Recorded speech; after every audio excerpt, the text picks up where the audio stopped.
Hey guys, welcome back to Beyond the Box Score. I'm your host, Hayat.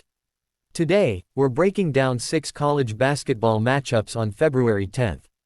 We've got Arkansas vs LSU, Iowa State vs TCU, BYU vs Baylor, Virginia Cavaliers vs Florida State, Duke Blue Devils vs Pittsburgh Panthers, and Houston vs Utah, and yeah, we're going deep on all of them. This is pure analysis and opinion, no guarantees, no promises, just me breaking down how these games could realistically play out if the spots line up the way the numbers and trends suggest. And hey, if you like these full slate breakdowns and want to help the channel keep delivering them, hit that like button, smash subscribe, and turn on notifications. It literally helps me keep making these deep dive, thinking out loud videos just for you. Alright, let's dive right into this Tuesday night college basketball slate. First up, we've got Arkansas vs LSU, and yeah, the lean here is LSU. Let me walk you through why. So Arkansas is technically a 3-point favorite at LSU, which already feels like a stretch, especially when you factor in that they're down a couple starters right now. That's huge. This isn't a situation where you can just expect bench guys to slide in and fill production seamlessly, especially in a hostile SEC environment. And speaking of hostile, Arkansas has really struggled on the road this year. I'm talking 0-3 against top 60 KP teams away from home, 0-3. That's not a typo. They just haven't shown the ability to win in bigger spots, and now they're being asked not only to win but to win by a couple points. That's a lot of pressure. Now, LSU at home. That's a whole other vibe. 7 straight meetings between these teams have seen the home team win.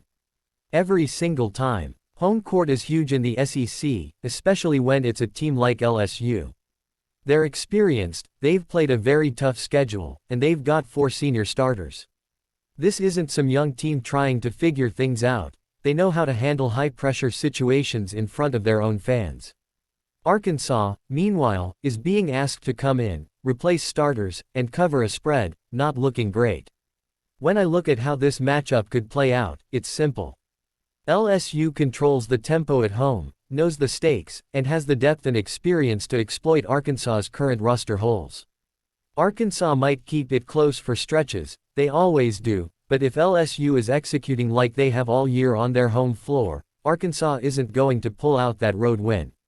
What connects for me here is the home court edge, the senior leadership, and the fact that Arkansas has just struggled to prove themselves in these exact situations. Even if the line makes it look like Arkansas is favored, the flow of the game, the matchups, the situational pressure, all of it screams LSU. Yeah, that's why the lean sticks at LSU. Moving on, we've got Iowa State vs TCU, and the lean here is Iowa State minus 6.5. This one's wild because Iowa State comes in at 21-2 overall, 8-2 in conference. And they just barely survived Baylor, 72-69. They were up by 15 with a couple minutes to go, and somehow that game became a 3-point contest with 5 seconds left. I mean, that's classic college basketball chaos right there, but the takeaway is that Iowa State can dominate and then almost give it away, but usually, they still pull it out. TCU on the other hand, they're 14-9 overall, 4-6 in conference, and coming off a tight home win versus Kansas State, 84-82. They're scrappy, no doubt, especially at Schollmayer Arena, where they also beat Oklahoma State by 3 and Kansas State by 2. But they've lost to Houston, Arizona at home, so they're not invincible on their floor. The scheduling context here matters too. Iowa State has Kansas on deck, Houston right after, and they're in this tough stretch, 2 games in 3 days. But TCU's on the tail end of a big look-ahead spot, so you can't ignore that either. Now the line is around 6.5 at the time of recording, and honestly, I'd only really consider TCU if it were plus 8.5 or plus 9, so the spread is right in Iowa State's wheelhouse. I see a scenario where Iowa State's talent and consistency eventually break through. They've shown they can blow teams out on the road, beat Purdue by 23, Kansas State by 34, Baylor by 10. TCU's tight wins at home won't be enough to hold them off if Iowa State is clicking. One path I see here is Iowa State taking control in the second half after some first-half jitters or sloppy play, and pulling away by 8 or 9 points exactly like the prediction margin. Yeah, That's why the lean is Iowa State minus 6.5. Let's move to next game. We've got BYU versus Baylor, and the lean here is Baylor. This is interesting because BYU is technically favored by -2 at Baylor, but BYU has dropped 4 straight and has 8 straight against the spread. Not great if you're looking at them to cover. Baylor, meanwhile, has 3 straight ATS winners, and those were all easy wins, almost all by double digits. They've exceeded expectations this season, and what really jumps out to me is that BYU, while considered the better team in general rankings, 171, 181, 19 at KenPom coming into the end of the year, hasn't been able to capitalize lately. Baylor's a young team with 3 starters, and 4 of their top 6 are sophomore or freshmen, yet they're showing improvement in February. And it's not just improvement, it's timing. College basketball in February. Teams start peaking, chemistry clicks, and Baylor at home. This is a setup for them to take control. The home court edge is real, and the young squad has been battle-tested with the hardest schedule in the Big 12 so far. The wrong team is favored here, and I can see Baylor using their energy and momentum to exploit a struggling BYU. If this matchup plays out like the trends suggest, Baylor's execution at home in February will be the deciding factor. They've been consistent ATS and BYU has been the opposite, so the lean sticks exactly where it should, Baylor. Quick pause, if even one lean has caught your eye so far, go ahead and smash that like button. It literally tells me these full slates are worth doing. And hey, if you want to help the channel grow and keep these deep dive breakdowns coming, hit subscribe too. It takes a second, but it means the world to the channel and helps me keep giving you all these raw, unfiltered takes. Next game, we've got Virginia Cavaliers versus Florida State and the lean here is Virginia Cavaliers. Let me walk through why. Okay, so looking at the matchup, this is one of those games where on paper, you've got Florida State riding a 3-game winning streak. They've covered 5 of their last 6, and there's chatter about defensive improvement, but then you look at who they beat. Notre Dame, Stanford at home, granted, Stanford just got done with cross-country travel. And Cal, which also had that cross-country travel factor. So yeah, it's a nice little run. Florida State is definitely making money recently, but when you start peeling the layers back, there's reason to pause. Meanwhile, Virginia has failed to cover 4 of their last 5, and the betting narrative is that they're not making money, but let's not confuse betting trends with pure team quality here because when you look at the talent and style, Virginia's on a different level. They're better on both sides of the ball, especially defensively, they're sharp from the 3-point line, and they don't turn the ball over much, which is huge. Florida State has improved defensively, sure, but Virginia's ability to control tempo and space, coupled with a clean offensive profile, is going to expose the Seminoles if things go wrong. If this matchup plays out like Virginia imposing their defense early and limiting Florida State's transition opportunities, we're looking at Virginia controlling the glass and hitting shots from deep while Florida State struggles to find rhythm.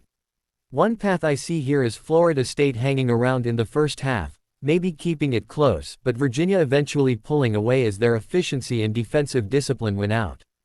Another angle, Florida State could get blown out if Virginia just locks in, because the Cavaliers aren't just good, they're methodical, patient, and fundamentally sound. What connects for me is that even though Florida State has a streak, the quality of opponents and travel factors are huge, and Virginia doesn't just beat teams, they dictate how games are played.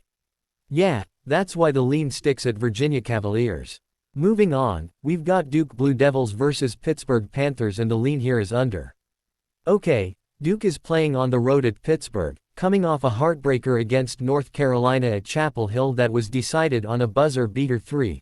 The first half was its own story, but let's focus on Pitt. Pittsburgh is in a rough patch, 2-8 straight up in their last 10 games, 2-8 ATS in their last 10. And the pattern is wild, Pitt covers when they win, doesn't cover when they lose, and the losses described as very bad, like scoring 67 versus SMU and losing by 19, 47 versus Virginia and losing by 20, 52 versus Clemson and losing by 11. So offensively, I'd be surprised if Pitt scores over 60 or 65 points, realistically they're hitting the 50s. Then there's Duke's defense, top 3 in the country according to KenPom, controlling tempo, and keeping possessions long enough to suffocate weaker offenses. Pace is telling. Duke sits around 80th in average possession length, while Pittsburgh clocks in at 350th, making them one of the slowest teams in the nation. So we're looking at a slow, plodding game where Duke's elite defense meets Pittsburgh's lethargic offensive pace. Totals matter here. Duke has an under record of 16-7 this season, and even with a potential emotional letdown after that North Carolina game, plus the road element and a large spread hesitation, the safer, more logical angle is the under. If this plays out like Duke controlling shots and forcing Pittsburgh into low-efficiency attempts, the total isn't going to get out of hand. One path: a tight, slow first half where Duke grinds, Pitt misses open looks, and the pace keeps points low. Another scenario: even if Pitt throws a couple of good stretches offensively, Duke's defense recalibrates and clamps down, keeping the game under the total. What connects for me is the convergence of Duke's elite defense, Pitt's sluggish pace, and historical under trends. The numbers and style align perfectly here. Yeah, that's why the lean sticks at under. Finally, we've got Houston versus Utah in Salt Lake City, and the lean here is Houston.